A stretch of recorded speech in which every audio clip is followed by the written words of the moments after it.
There are massive financial implications to this war in Ukraine. Today, we're just going to focus on one easy piece, which is the currency. We're going to walk through the currency. So, Josh, can you explain why does it matter that the ruble has lost value? Yes. So the way I want to think about this is we can think of like trade within the United States. So here we have some sort of transaction happening where it's a company where everything is built, everything is supplied within the United States, and they are selling and transacting with another company or person in the United States. And in a case like this, the only currency that matters is the US dollar because everything that the seller is using needs dollars. Everything that the buyer has is dollars. So the currency the exchange rates can change and fluctuate over time. But if this is basically isolated within the US, it's not going to actually have a big implication. However, we also have a lot of trade happening across borders. And so in this case, we have, well, let's just take the example of an importer in Russia. So the importer in Russia is going to have to pay to the US based company, and the US based company is going to want dollars, and the importer in Russia is going to have rubles. So they're going to need to actually make that currency exchange. And so now the currency changes do actually matter. And why can't the Russian company just hold dollars instead of rubles?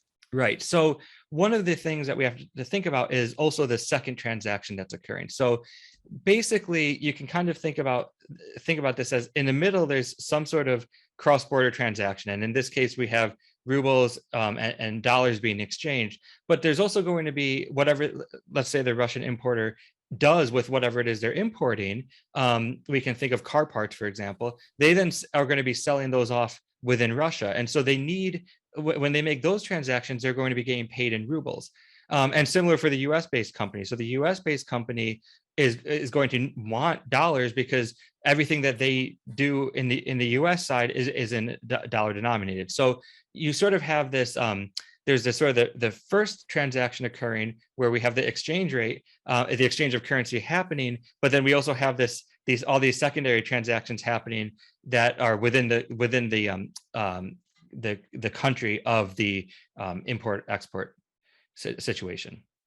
Got it. And so what then happens to the cost of the imports in Russia when the ruble's losing value like this? That's right, and I think that's really the interesting and outcome, because we keep hearing, well, the ruble has lost a bunch of value, and I kept thinking, well, what does that actually mean? And I think our students might be thinking the same thing. So one of the big exports that the U.S. has to Russia is car parts, and so I sort of here's a picture of some car parts, and before the invasion, the exchange rate was roughly 75 rubles. So basically, if the car part cost $100, that was basically going to cost 7,500 rubles for the Russian company.